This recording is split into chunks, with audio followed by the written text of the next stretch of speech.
Hello दोस्तों, स्वागत है आपको मेरे चैनल पे। आज हम बात करेंगे एक ऐसे इंसान की जिसने आज से 100 साल पहले अपनी 32 साल उम्र में बीमारियों से और गरीबी से लड़ते लड़ते ऐसे कारनामे कर गया जो आज भी साइंस और मैथ्स की दुनिया में मिसाल हैं। आज मैं बात करूंगा the great Indian mathematician Srinivasan Ramanujan की।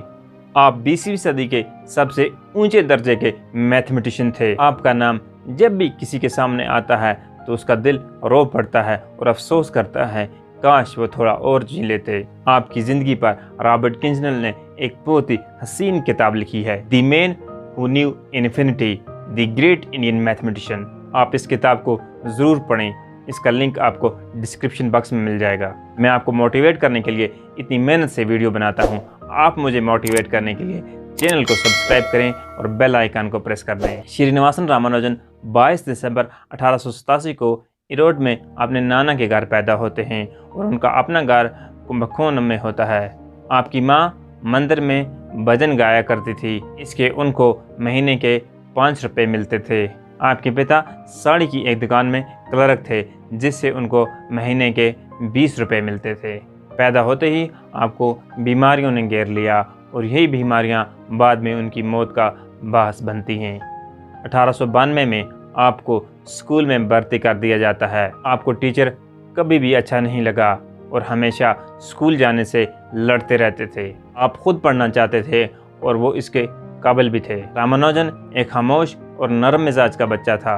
हमेशा सोचता रहता था कि दुनिया का सबसे पहला इंसान कौन था, बादल ज़मीन से कितने दूर हैं, चांद ज़मीन से कितना दूर है। श्रीनिवासन अयंगर आपके पिता ज़्यादातर दुकान पर रहते थे और बच्चों के साथ टाइम बिताने का मौका नहीं मिलता था, तो आपकी माँ ने आपको पाला और बड़ा किया। इसीलिए आपके करैक्टर और बिहेवियर में ज़्यादातर झलक आपकी माँ की दिखती है, जो एक नरम मिजाज की मेहनती औरत थी। हमेशा गॉडेस नामागिरी का नाम उनकी ज़बान पर रहता था। रामानुजन एक मजहबी किस्म के इंसान थे। मज़हब के जो भी असूल आपको माँ ने सिखाए, आपने सारी ज़िंदगी उन पर अमल किया और उनमें कभी एक भी नहीं तोड़ा।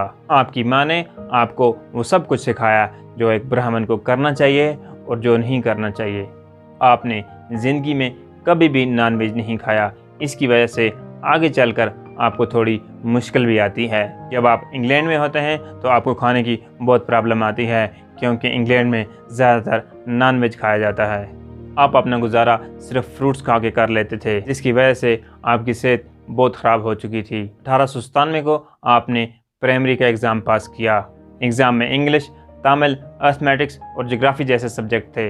1898 में आप टाउन हाई स्कूल में भर्ती हो जाते हैं। टाउन हाई स्कूल में आपने 6 साल पढ़ाई की।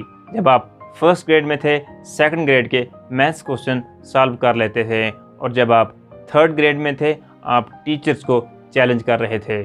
आपकी फैमिली ने घर में 2 किराएदार रखे थे जो पास के गवर्नमेंट कॉलेज में पढ़ते थे। आप उनसे मैथ सीखा करते थे और कुछ महीनों बाद उनकी नॉलेज भी एग्जॉस्ट हो जाती है। वो आपको एक किताब का नाम बताते हैं, a synopsis of pure and apply mathematics. इस किताब में 5000 थ्योरम्स और इक्वेशंस थी। इस किताब ने आपको एक डायरेक्शन दी। इस किताब को पढ़ने के बाद आप अपनी इक्वेशंस और थ्योरम बनाने लगे।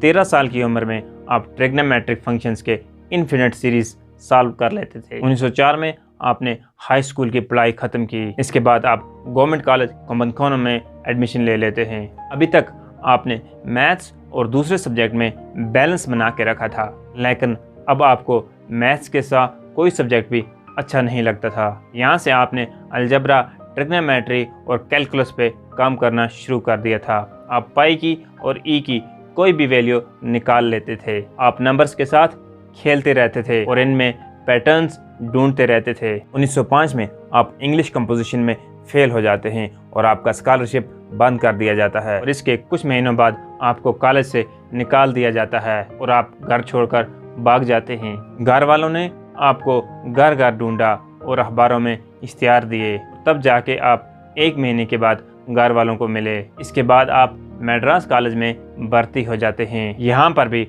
आप मैथ्स के सिवा सारे सब्जेक्ट्स में फेल हो जाते हैं और आपको कॉलेज से निकाल दिया जाता है। ये हमारा एजुकेशन सिस्टम है जिसमें इतने महान इंसान के लिए कोई जगह नहीं। इस सिस्टम में डूबकर न जाने कितने रामानुजन की जिंदगियां खराब हो गई। आज़ादी के 73 साल बाद भी ये वैसा ही है और उम्मीद है कि न्यू एजुकेशन पॉलिसी कुछ नया लेके आएगी। यहाँ से 6 साल तक आप सिर्फ मैथ्स पढ़ते रहे। इस दौरान आपने अपनी थ्योरम्स और इक्वेशंस को 2 नोट्स बुक में लिख के रख लिया।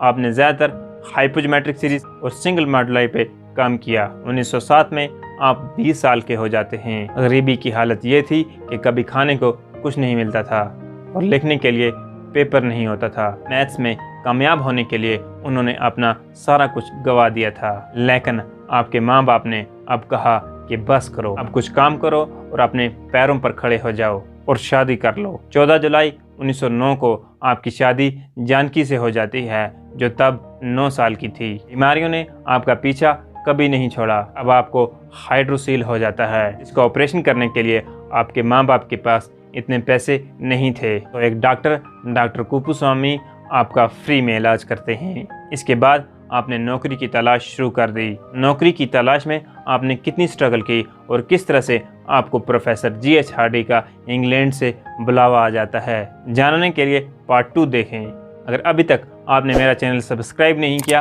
तो चैनल को सब्सक्राइब करें, बेल आइकन को प्रेस कर दें ताकि आपको ऐसी इन्फॉर्मेटिव और मोटिवेटिंग वीडियो मिलती रहें।